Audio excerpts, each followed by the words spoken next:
Hello, OMSD teachers and staff. Today I'm going to be talking about the purpose of universal access and the purpose of intervention, and I'll be offering some suggestions as to what resources you might use in your classroom for UA. This graphic represents the three components of effective reading instruction. All three of these components should occur daily in your classroom. Prong one is your whole group reading instruction, which is delivered to all students using standard-based grade level core materials, such as the Reading Writing Workshop book or the student anthology. Prong two is your universal access time. During this time, all students should have access to the books that are at their instructional reading level. Reading groups are typically formed using a summative reading assessment in order to identify each student's level. Finally, prong three is intervention or RTI, which is provided daily to select students who need it.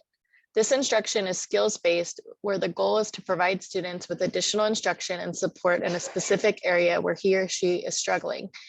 These groups are based off of both formative and summative instruction, and they change often based on student needs.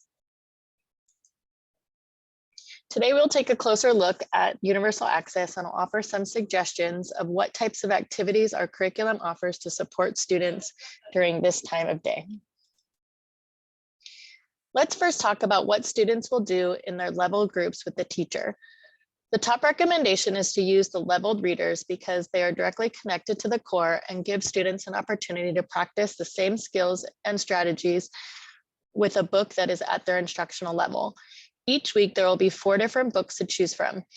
For the week students are studying fiction during core, you will see 4 different titles for the leveled readers. For the weeks they're studying nonfiction, there will be 4 books with the same topic, but they are rewritten at 4 different readability levels. The purpose of UA is to provide students with an opportunity to practice and apply the skills and strategies they were introduced to during core with a book that is at their reading level.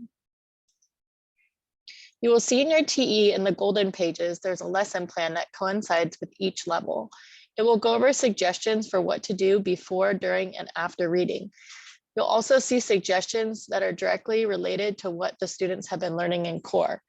For example, you'll see the standard over on the left matches the standard you've been going over in core. You'll also see a nod to the essential question, the same genre that you've been studying in the core, and a review of the same skills and strategies in order to help the students make connections between what we've been doing whole group and what they're now doing in a book that's at their current reading level. Occasionally, you may have students in your class who the leveled readers are too difficult for, even with your support. In that case, the Wonders curriculum offers a wide variety of other resources to choose from. There are Tier 2 comprehension and fluency passages along with the differentiated text each week, which is directly related to the core as well. Teachers also have access to a digital leveled library of over 7,000 books they can share with students. I'm going to go online and show you where to access these materials now. When I sign into Connect Ed, I'll see at the top this leveled library. If I click on leveled reader library, it will give me the directions right here on what to do if I forget. It says here, from the menu, select resources, then leveled readers to begin. So I go up to the menu, I select resources, then leveled readers, and then I can search for books at my students' Lexile level. So let's say I was looking for a particular book for a student who was reading at Lexile 500 to Lexile 800. I could also look for a specific genre. So let's say in core, we've been reading nonfiction. And then I click submit. And all of the books that are available for all the different grade levels are going to be available here and I can assign these to students, or students can read these during our small group time. I can also share these on Google Classroom.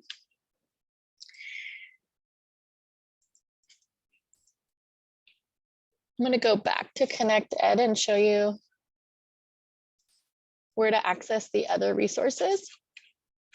So when I go into my grade level, Teachers Edition, in order to access the Tier 2 resources, I can go to Resources and then Resource Library. And then I can go down to where it says Tier 2 Intervention. And you'll see there's lessons for grades 3 through 6 and grades K through 2 related to comprehension, fluency, writing and grammar, vocabulary, phonics, etc. So take a look at these resources if you're looking for additional passages for students to use who aren't able to access the leveled readers. The differentiated text, if you go to the resource library again, and then you go to English learners, and then you go to differentiated text, you can choose between the emerging, expanding, or bridging levels in order to provide students with a differentiated text that's connected to what you've been reading in core.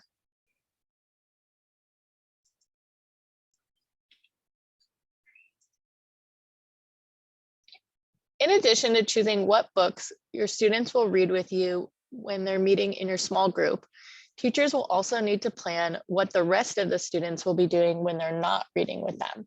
This tends to be the most important decision. What can you have students do during this time in order to make sure it's productive so that you're able to pull those small groups? Some teachers like to have students rotate to different centers throughout the week. Here's an example of what it might look like in your classroom. Other teachers prefer for students to use must-do, may-do type lists and have the students complete their work in their own seats independently or with a partner. You'll want to decide what works best for you.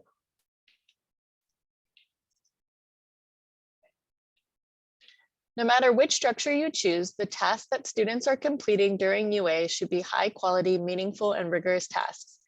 They should be purposeful, engaging, differentiated, connected to the core, and allow students opportunities to practice reading, writing, listening, and speaking as much as possible. This is why partner or group work is so effective during UA time. Now I'm going to share with you some different examples of possible rigorous tasks that students could engage in while you're pulling your small groups. One task would be to have students practice their weekly vocabulary words in a collaborative activity such as fan and pick. Take a look at this chart. Each student would have a role. The first student would say, pick a card, any card. The second student would read the word.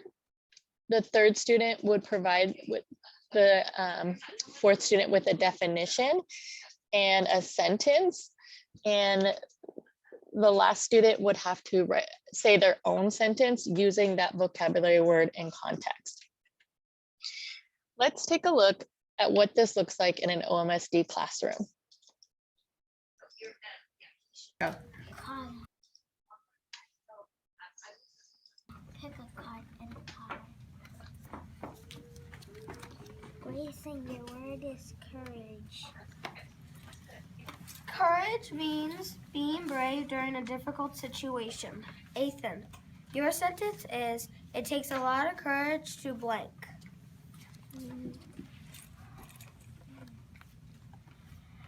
What, Ethan? So see, what do you need to be brave to do? It takes a lot of courage to do a flip.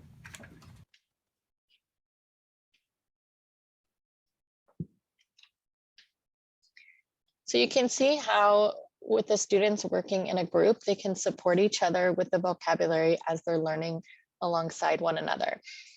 These vocabulary cards that you just saw can be printed from your Wonders Teachers account if you just search vocabulary cards.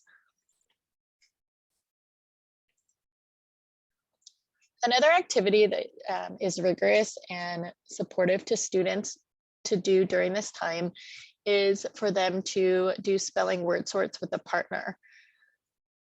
When you do this with students, it's important to have the students have the words already cut up, and you can provide them to students in a bag. Don't have the students glue them onto paper, but instead they can do the sort over and over throughout the week. They're going to take turns and justify where the word goes in order to work on the reading practice and also the spelling pattern. Let's take a look at what this sounds like in an OMSD classroom. Lake, yeah, goes with lake, A continent E. Life, it goes with rice because it has an I consonant E. Grade, it goes with lake because it has A consonant E. Date goes with lake because it's an A consonant E. Wise goes with fine because it's I consonant E. So you can see in that video, it's really important that the students work with a partner and take turns justifying where the word goes and reading the word aloud to their partner in order to coach each other and support each other with the new spelling pattern.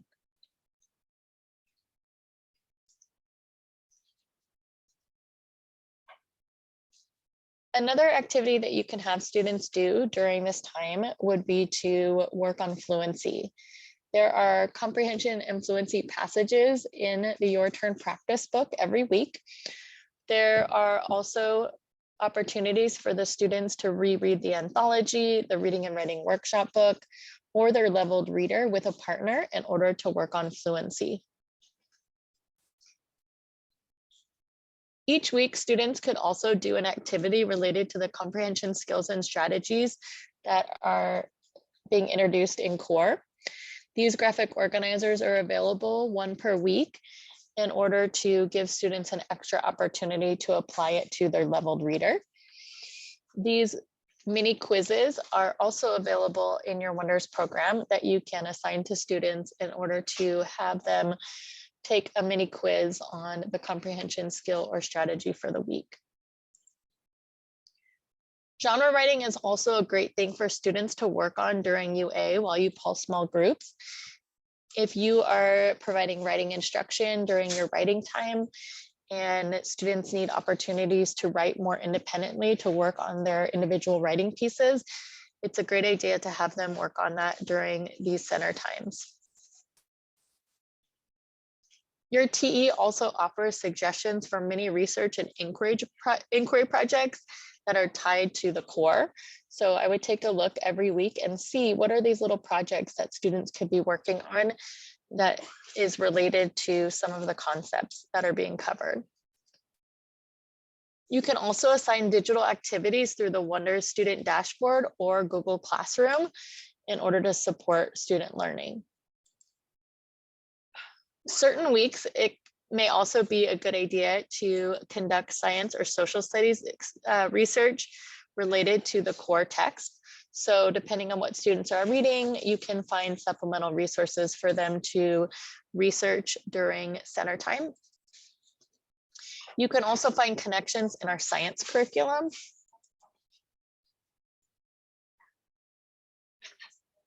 So here's a video of a fourth grade teacher talking through her centers, and I want to give you an opportunity to hear how she decides which students are put in each group and how she's going to have the students rotate.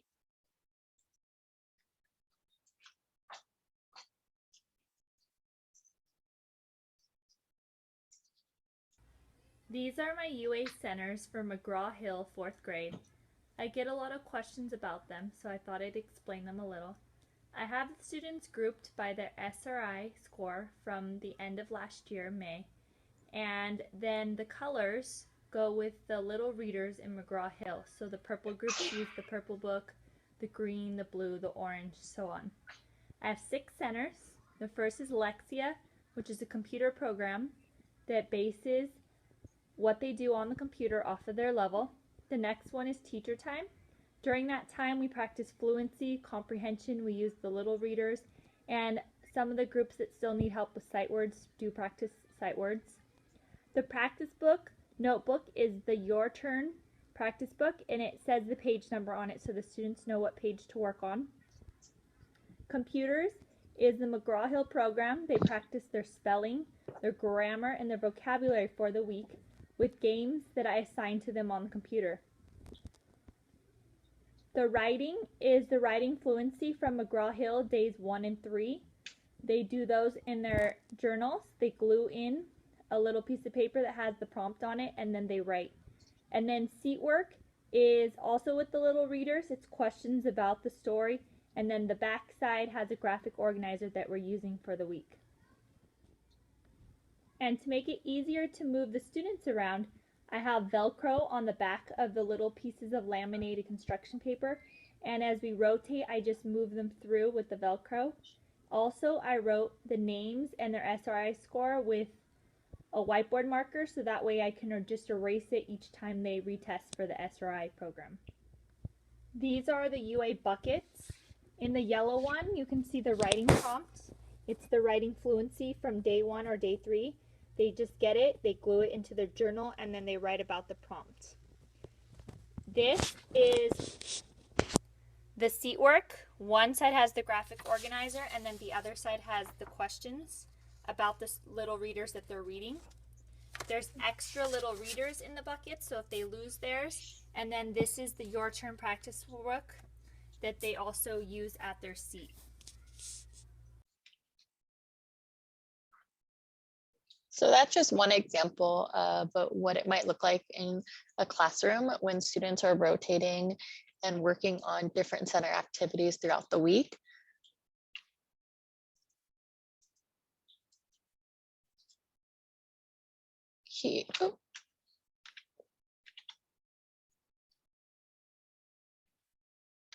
Sorry about that.